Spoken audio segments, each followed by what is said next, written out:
భీమిలి నియోజకవర్గంలో సుపరిపాలన తొలి అడుగు కార్యక్రమంలో పాల్గొన్న మంత్రి నిమ్మల రామానాయుడు. సుపరిపాలన తొలి అడుగు కార్యక్రమంలో భాగంగా స్థానిక ఎమ్మెల్యే మాజీ మంత్రి గంటా శ్రీనివాసరావుతో కలిసి పాల్గొనడం జరిగింది. ఈ సందర్భంగా ఏర్పాటు చేసిన సభలో మాట్లాడిన మంత్రి సుపరిపాలనలో తొలి అడుగు కార్యక్రమంలో భాగంగా ఈరోజు భీమిలి నియోజకవర్గానికి ఇచ్చేసినప్పుడు పెద్ద ఎత్తున మహిళలు ప్రజలు స్వాగతం పలికి ఆశీర్వదించినటువంటి పరిస్థితుల్లో వాళ్ళందరికీ కూడా ధన్యవాదాలు తెలియజేసుకుంటూ గంటా శ్రీనివాసరావు గారి యొక్క నాయకత్వం, ఎందుకంటే ఆయన ఒక సీనియర్ తెలుగుదేశం పార్టీ నాయకుడిగా, ఒక మాజీ మంత్రివర్యులుగా మా అందరికీ కూడా ఒక స్ఫూర్తినిచ్చేటువంటి నాయకుడు గంటా శ్రీనివాసరావు గారి ఆధ్వర్యంలో ఈ రోజు మరి ఇంటింటికి ఈ యొక్క సుపరిపాలన కార్యక్రమాన్ని అందించే విషయంలో మేము భాగస్వాములు కావడం. ఈ రకంగా మేము ఏ నియోజకవర్గానికి వెళ్ళినా, ఏ గ్రామానికి వెళ్ళినా, ఏ ఇంటికి వెళ్ళినా కూడా మంచి గౌరవం, ఆశీర్వాదం ప్రజల నుంచి వస్తూ ఉంది. ఈ సంవత్సర పాలన పట్ల పూర్తి స్థాయిలో ప్రజలందరూ కూడా సంతృప్తి వ్యక్తం చేస్తున్నటువంటి పరిస్థితి. వాళ్ళు చెప్తూ ఉన్నారు, గతంలో జగన్మోహన్ రెడ్డి పెంచుకుంటూ పోతామనంటే ఎంతో పెంచేస్తాడు పింఛన్లు అనుకున్నాం, కానీ ఆయన 200 రూపాయలు 250 రూపాయలు పెంచి మాకు నిజంగా చుక్కలు చూపించాడు. కానీ చంద్రబాబు నాయుడు గారు వచ్చాక ఒక్కసారిగా 4,000 రూపాయలు, ఒక్కసారిగా 6,000 రూపాయలు, ఒక్కసారిగా 10,000 15,000 రూపాయలు చేసి ఇవాళ మానవత్వం ఉన్నటువంటి ముఖ్యమంత్రి చంద్రబాబు నాయుడు అని చెప్పి ఇవాళ పెన్షన్ అందుకునేటువంటి వాళ్ళు చెప్తూ ఉన్నారు. అదేవిధంగా ఎవరైతే మహిళా సోదరిమణులు చెప్తూ ఉన్నారు, గతంలో మేము ఒక సిలిండర్ కొనాలనంటే 1,000-1,200, కానీ ఈవేళ ఉచితంగా 3 గ్యాస్ సిలిండర్లు మాకు అందుతున్నాయి. ఏదైతే గతంలో మా పిల్లలు ఉన్నారు, 2 పిల్లలు 3 పిల్లలు ఉన్న తల్లులు ఉన్నాం. ఆ రోజు జగన్మోహన్ రెడ్డి మీ పిల్లలకి నేను మేనమామగా ఉంటానని చెప్పాడు, కానీ అధికారంలోకి వచ్చాక ఒక బిడ్డకే మేనమామ, మిగిలిన 2 బిడ్డలు నాకు సంబంధం లేదని చెప్పాడు. కానీ ఈ రోజు చంద్రబాబు నాయుడు గారు వచ్చిన తర్వాత 3 బిడ్డలున్నా, 5 బిడ్డలున్నా, 8 బిడ్డలున్నా కూడా అందరికీ కూడా తల్లికి వందనం అందుతుంది. అందరి పిల్లల్ని మేము సమానంగా చదువుకోగలుగుతున్నామని వాళ్ళు చెప్తున్నటువంటి పరిస్థితి. మరి ఏదైతే స్కూల్కి వెళ్తూ ఉంటే చెప్తూ ఉన్నారు, ఇవాళ ఆ టీచర్లు చెప్తూ ఉన్నారు, గతంలో పాఠాలు చెప్పాలంటే మరి టీచర్ లేనిటువంటి స్థితిలో 5 క్లాసులు కూడా ఒక్కళ్ళమే చెప్పేటువంటి పరిస్థితి. 5 సంవత్సరాల్లో ఒక్క టీచర్ పోస్టు భర్తీ చేయాలా, కానీ ఈ రోజు చంద్రబాబు నాయుడు గారు వచ్చి ఈ రోజు 16,000 టీచర్ల పోస్టులు రేపు ఆగస్టు 15వ తేదీలోపుగానే ఉపాధ్యాయులు నియమిస్తామని చెప్పడం జరుగుతుంది. తద్వారా ఒక నాణ్యమైన విద్యను మేము అందించగలుగుతామనేటువంటి పరిస్థితి వాళ్ళు చెప్పడం. ఇవాళ ఒక భవన కార్మికుడు చెప్తూ ఉన్నాడు, 5 రూపాయలకి అన్నా క్యాంటీన్లో అన్నం తినగలుగుతున్నాము. 5 సంవత్సరాల జగన్మోహన్ రెడ్డి పాలనలో మా పేదవాడు కడుపు కూడా కొట్టినటువంటి పరిస్థితి అన్నా క్యాంటీన్లు రద్దు చేశారు. అంటే ఈ రకంగా ఈ 5 సంవత్సరాల పాలన నుంచి ఈ సంవత్సర పాలన కూడా ప్రజలు బేరీ చేసుకుని ఈ సుపరిపాలన తొలి అడుగులో ప్రజలందరూ కూడా ఆశీర్వదిస్తూ ఉన్నారు. ఈ రకంగా ప్లాస్టిక్ వద్దు, పేపర్ బ్యాగులు మొద్దు అంటూ ప్లాస్టిక్ నివారిద్దాం, పర్యావరణం కాపాడుదామని మంత్రి సవిత పెనుగొండ పట్టణంలో విద్యార్థులు, నాయకులు, కార్యకర్తలతో కలిసి ర్యాలీ నిర్వహించారు. అందరికీ నమస్కారం. స్వర్ణాంధ్ర స్వచ్ఛాంధ్ర కార్యక్రమం ఈరోజు రాష్ట్ర వ్యాప్తంగా ఈరోజు ముఖ్యంగా ప్లాస్టిక్ నిషేధించండి, కాటన్ వస్తువులు వాడండి. ఎందుకంటే ఈరోజు పర్యావరణం ఏ విధంగా కలుషితం అయిపోతుందో మనం అందరం చూసాం. భావితరాల భవిష్యత్తుకు మనము ఈరోజు ఇవ్వబోయే ఈ పర్యావరణాన్ని కాపాడవలసిన బాధ్యత మనందరిది ఉంది. ఈరోజు మా సత్యసాయి జిల్లాలో మా పెనుకొండ నియోజకవర్గం హెడ్ క్వార్టర్స్లో మరి ప్రజలు, అధికారులు, మరి విద్యార్థులు అందరం కలిసి ఈరోజు మున్సిపాలిటీ అధికారులు అందరం కలిసి ఈరోజు స్వచ్ఛాంధ్ర మరి స్వర్ణాంధ్ర కార్యక్రమం చేశాం. ముఖ్యంగా మేము షాపుల్లోకి వెళ్ళి కూడా చెప్పాం, దయచేసి మీరందరూ సహకరించండి. సంవత్సరం లోపల పెనుమార్పులు ఈ రాష్ట్రంలో వచ్చాయి. అన్ని రంగాల్లోనూ మనం ముందంజలో ఉన్నాం. మొన్నటి రోజు మున్సిపాలిటీకి కూడా మనకు 4 మున్సిపాలిటీలకు కూడా అవార్డు రావడం కూడా చాలా గర్వంగా ఉంది. ముందు రోజు మరి చేనేతలకు కూడా మనకు 1 డిస్ట్రిక్ట్ 1 ప్రోడక్ట్ కింద కూడా మనకి భారతదేశంలో అన్ని రాష్ట్రాల కన్నా మన రాష్ట్రానికి ఎక్కువగా వచ్చాయన్న విషయం కూడా తెలియజేస్తూ, దయచేసి మరి ఇది అందరి బాధ్యత. ఈరోజు మన మున్సిపాలిటీ కావచ్చు, మన నియోజకవర్గం కూడా అవార్డు రావాలంటే పంచాయతీ స్థాయి నుంచి కూడా ప్లాస్టిక్ వాడటం వల్ల కూడా ఎంత కలుషితమైపోతుంది, ఈ వాతావరణం ఎలా కలుషితమవుతుంది అనేది మేము గ్రామీణ స్థాయి నుంచి కూడా సదస్సులు కూడా పెడుతున్నాం. దయచేసి ప్రజలందరూ దీన్ని గ్రహించండి. ఇది రాజకీయాలకి, మతాలకు, కులాలకు, ప్రాంతాలకు అతీతంగా ప్రతి ఒక్కరి బాధ్యత. మన మన మన ప్రాంతాన్ని మనం కాపాడుకోవాల్సిన బాధ్యత మన అందరిది ఉంది. దయచేసి అందరూ ప్లాస్టిక్ నిషేధించండి, కాటన్ వస్తువులు వాడండి, కాటన్ దుస్తులు వాడండి, చేనేతల వస్తువులు ధరించండి. అదేవిధంగా పర్యావరణానితో పాటు మనం పచ్చదనాన్ని కూడా పెంచుకోవాల్సిన బాధ్యత మన అందరిది ఉందన్న విషయం కూడా అందరికీ తెలియజేశాం. షాపుల్లోకి వెళ్ళి కూడా తెలియజేశాం. మరి ఈరోజు అవగాహన కార్యక్రమం పెట్టాం. వాడితే కూడా, ఎందుకంటే పర్యావరణాన్ని కాపాడవలసిన బాధ్యత మన అందరిది ఉంది. స్వచ్ఛందంగా వాళ్ళంతగా వాళ్ళు తెలుసుకొని కాటన్ బ్యాగులు కావచ్చు, కాటన్ వస్తువులు వాడితే బాగుంటుంది. లేకపోతే దానిపైన ఇంకొకసారి కూడా అవేర్నెస్ పెట్టి మరి ఒకసారి కఠినమైన చర్యలు కూడా తీసుకోవాల్సి వస్తుందనే విషయం కూడా తెలియజేస్తూ దీనికి అందరూ సహకరించాలి. ఇది అధికారులే కాదు, రాజకీయ నాయకులే కాదు, ప్రెస్సే కాదు, ప్రతి ఒక్కరూ దీన్ని సహకరిస్తే భావి తరాలకు మనం ఇవ్వబోయేది పర్యావరణాన్ని కాపాడాల్సిన బాధ్యత మనందరిది ఉందన్న విషయం తెలియజేస్తుంది. మా భవిష్యత్తు మీరు ఎంత బాగా చూసుకుంటారో, ప్లాస్టిక్ నిషేధిస్తే మా భవిష్యత్తు బాగుంటుంది. మరి ప్రతి బర్త్డేకి ఏం పెట్టాలా? చెట్లు పెట్టాలా, పచ్చదనం పెంచాలా, పర్యావరణాన్ని కాపాడాలా. పర్యావరణాన్ని డాక్టర్ బిఆర్ అంబేద్కర్ కోనసీమ జిల్లాలో కొనసాగుతున్న మున్సిపల్ కార్మికుల సమ్మె సమాన పనికి సమాన వేతనం కల్పించాలని కార్మికులు డిమాండ్. ముందుగా కార్మికులందరికీ ఉద్యమాభివందనాలు తెలియజేసుకుంటున్నాను. మేము కార్మికులందరం గత 17 రోజులు చేసినప్పటి నుంచి జీవో నెంబర్ 36ని రిలీజ్ చేశారే కానీ దాన్ని అమలు చేయలేదు. కార్మికులందరూ కూడా ఈ గ్రామ పంచాయతీ ఉన్నప్పటి నుంచి కూడా 32 సంవత్సరాలు 33 సంవత్సరాలు కూడా పనిచేస్తూనే ఉన్నాము. మేము పని అంటే చేస్తున్నాం కానీ ప్రభుత్వ ఉద్యోగులతో సమానంగా వాళ్ళతో టైమింగ్స్ కూడా సమానంగా పనిచేస్తున్నాము. అవసరమైతే వాళ్ళతో అదనంగా కూడా పనిచేస్తున్నాము. మాకు ఏ విధమైన రాయితీలు లేవు. జగన్మోహన్ రెడ్డి గారు ప్రభుత్వం వచ్చాక మా కాంట్రాక్ట్ ఉద్యోగస్తులను ఆబ్కాస్లోకి మార్చేశారు. ఈ ఆబ్కాస్లో పెట్టడం వల్ల మా అందరినీ కూడా భవిష్యత్తు పాడైపోయి ఆ 15,000 జీతానికి ఏదో కోళ్ళు అన్ని పట్టుకుని కోళ్ళు పెట్టిలో పెట్టేశారు తప్ప ఏ విధమైన ప్రభుత్వ పథకాలు కూడా మాకు అమలవట్లేదు. తల్లికి వందనం కానీ, ఓ రేషన్ కార్డులు కానీ, ఓ పిల్లలకి రావాల్సిన అమ్మఒడి ఏ విధమైన పథకాలు ప్రభుత్వం నుంచి మాకు రావట్లేదు. చాలీచాలని జీతాలతో వయసు అయిపోయి 52 సంవత్సరాలు 53 సంవత్సరాలకు వచ్చేసాము. కానీ ఒక 5 నెలల క్రితం మా సోదరుడు, మాకు తోటి ఉద్యోగస్తుడు ఒక ఆయన ఇంజనీరింగ్ సెక్షన్లో రిటైర్ అయ్యాడు.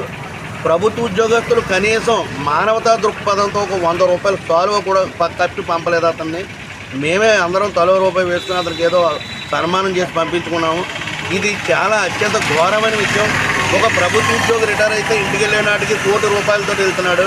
మాకు కోట్లు అక్కర్లేదు, లక్షలు కూడా అడగట్లేదు. మాకు సమాన పనికి సమాన వేతనం ఆ జీవో నెంబర్ 36ని అమలు చేసి మాకు అర్హత గల వాళ్ళందరినీ, సర్వీస్ ఉన్న వాళ్ళందరినీ కూడా కనీసం 7-8 సంవత్సరాలు 2 సంవత్సరాల్లో కూడా రిటైర్ అయిపోయే వాళ్ళు ఉన్నారు. ఇందులో ఇంత దారుణమైన జీవితం ఎవరు కూడా గడపట్లేదు.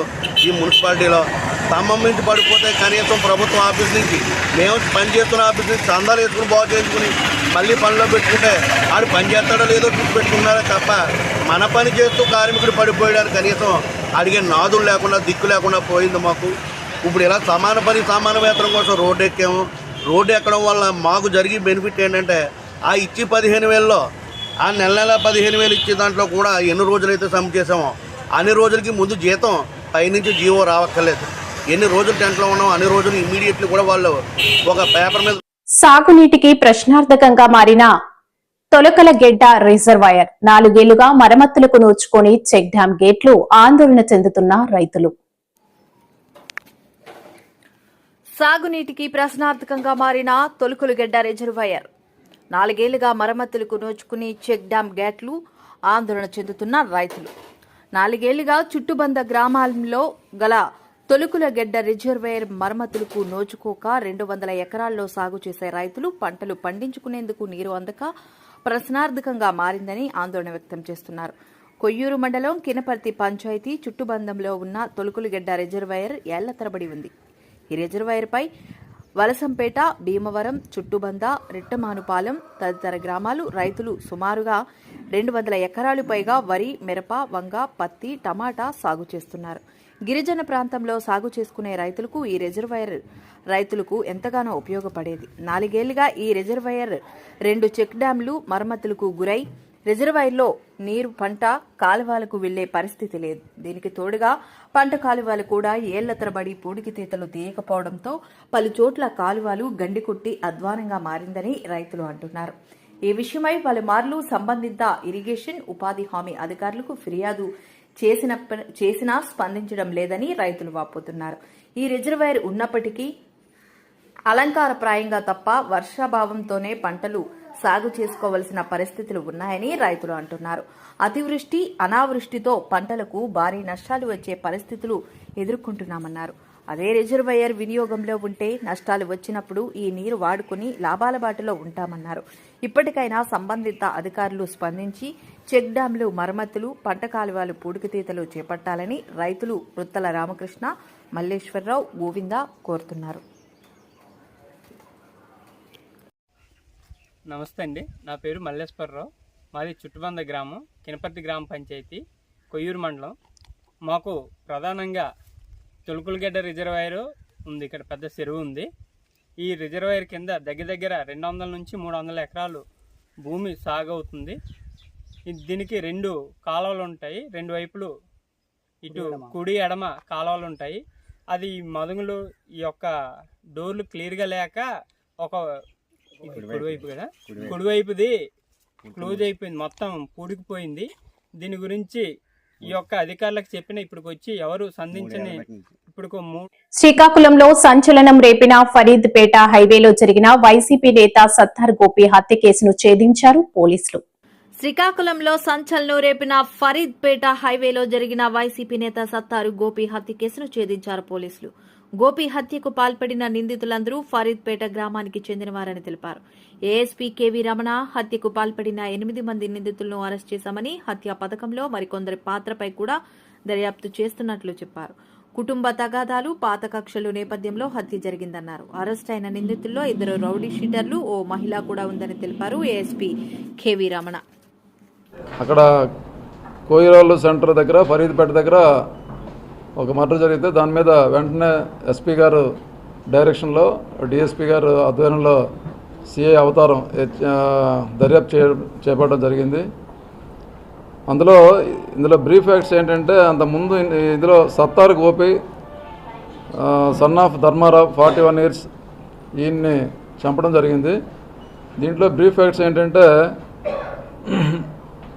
ఈ గరుగుబెల్లి ఉమామేశ్వరరావు అండ్ అతని భార్య భవానీకి వైఫ్ అండ్ హస్బెండ్ గొడవ ఉంది. ఈ ఎవరైతే ఉమామేశ్వరరావు ఉన్నాడో అతను అక్కడ ఎంపీపీ అయిన మొదలవోలు చిరంజీవి దగ్గర ఆయన అనుచరుడిగా ఉంటున్నాడు, అంటే పనిచేస్తుంటాడు అక్కడ. అయితే వీరిద్దరు వైఫ్ అండ్ హస్బెండ్ గొడవ మీద వాళ్ళిద్దరు కూడాను ఇతని దగ్గరికి వెళ్తే అతను ఏదో తగు చెప్తే అది ఆ అమ్మాయికి నచ్చలేదు. అది నచ్చకపోతే అమ్మాయి పోలీస్ స్టేషన్లో కంప్లైంట్ జరిగింది.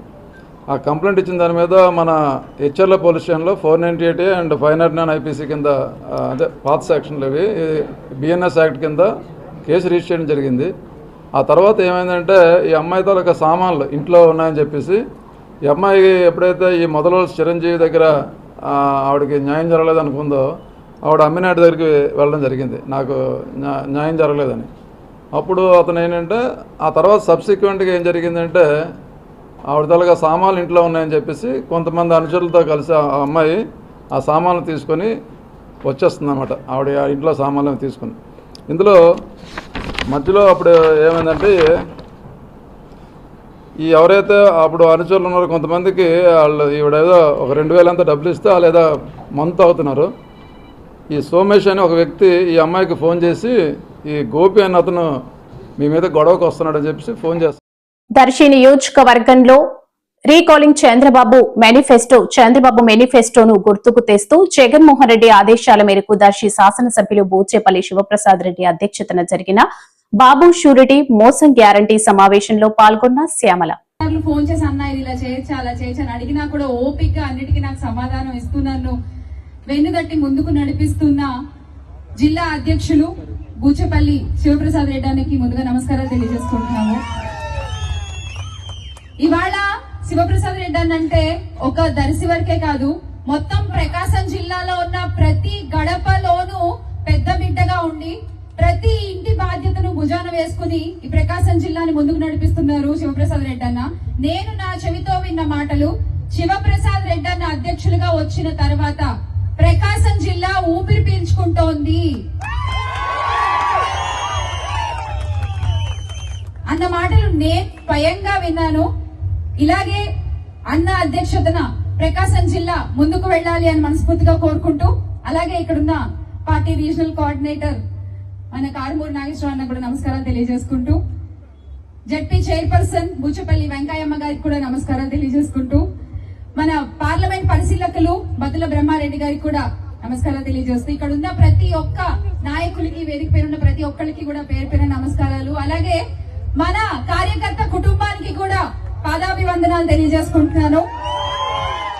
ఈ రోజున మనం బాబు షూరిటీ మోసం గ్యారంటీ అని జగనన్న పిలుపు మేరకు రాష్ట్ర స్థాయిలో, జిల్లా స్థాయిలో, తర్వాత మండల స్థాయిలో, గ్రామ స్థాయిలో చేసుకుంటూ ఉన్నాము. కానీ ఈ మాట నిజంగా వేదికలెక్కి చెప్పాలా? మనం అందరికీ తెలిసిందే కదా, అవునా కదా?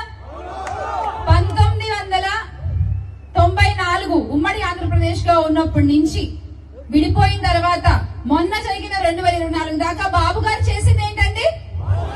మోసం.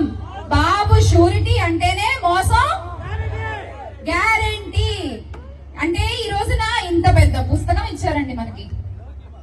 ఇగో ఇంత పెద్ద పుస్తకం ఇచ్చారు, 100కి పైగా హామీలు ఉన్నాయి. ఒక్కటన్నా చేశారా సవ్యంగా? ఏదో తూతూ మంత్రంగా మమ అనిపించడం తప్ప ఒక్కటన్నా పూర్తిగా చేశారా? తల్లికి వందనం దగ్గర నుంచి తీసుకుందాం పోని. తల్లికి వందనమా, అది తల్లికి పందనమా ఆయన పెట్టింది. ఇంట్లో ఎంత మంది పిల్లలు ఉంటే నీకు 15,000 చెప్పండి అందరూ, మీకు వచ్చు కదా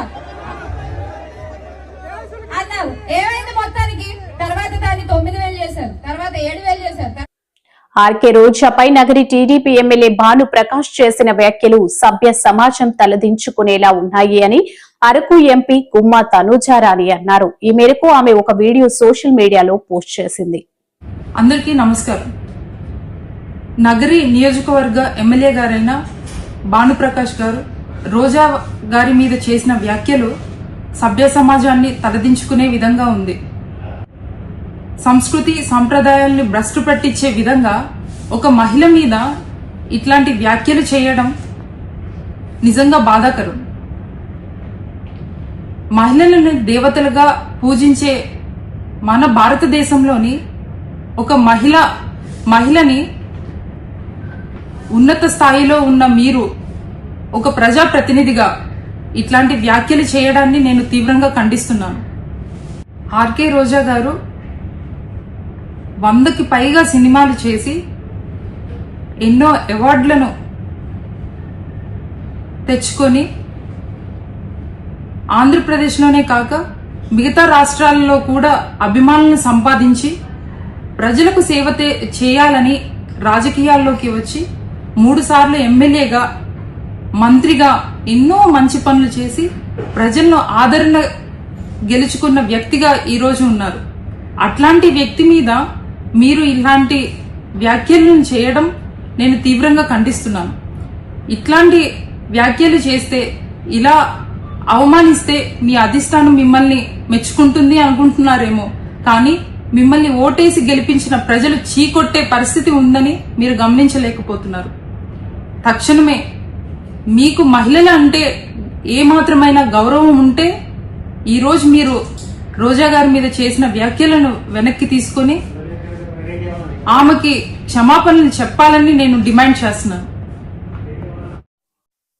పెందుర్తి నియోజకవర్గం 93వ వార్డులో ఉన్న శంకర్ కంటి ఆసుపత్రిని స్పీకర్ చింతకాయల అయ్యన్న పాత్రుడు సందర్శించారు.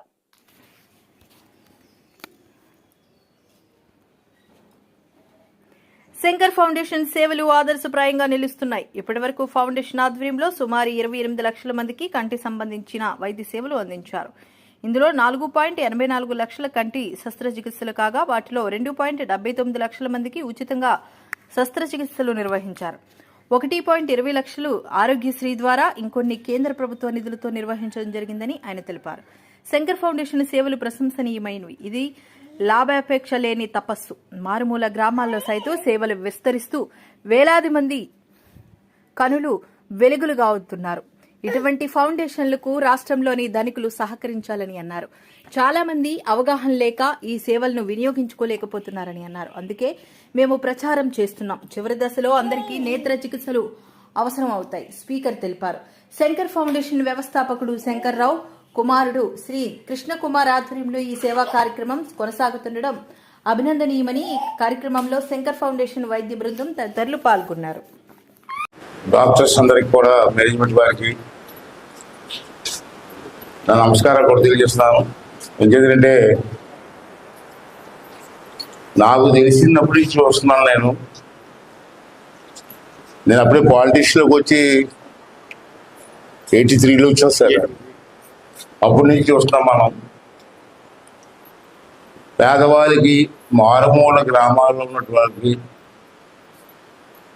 కొంతమందికి అవగాహన లేదు. మన నర్సీపట్నంలో క్యాంప్ పెట్టినప్పుడు చాలామంది వచ్చారు. అక్కడ మోకాళ్ళ నొప్పులు కానీ లేదా ఈ కళ్ళలో చూపించడం కానీ వాళ్ళందరికీ ఏంటంటే అవగాహన లేదు. ఏజ్ పెరుగుతుంది, వాళ్ళకి సహకారం చేసే వ్యక్తులు కూడా ఇంట్లో లేరు. కొంతమంది అయితే ఉద్యోగాలు వెళ్ళిపోతున్నారు. ఇంట్లో ఉన్న ముసలి వాళ్ళు కానీ పెద్దవాళ్ళకి చూసేవాళ్ళు లేరు. ఈ కంటి చూపు కూడా పోతే చాలా ఇబ్బందులు పడతాయి ఉద్దేశంతో మన నర్సీపట్నంలో క్యాంప్ పెట్టినప్పుడు ఈ పెద్దలందరూ వచ్చారు. వచ్చి మేము కూడా సహకారం చేస్తామని చెబుతూ రావడం జరిగింది.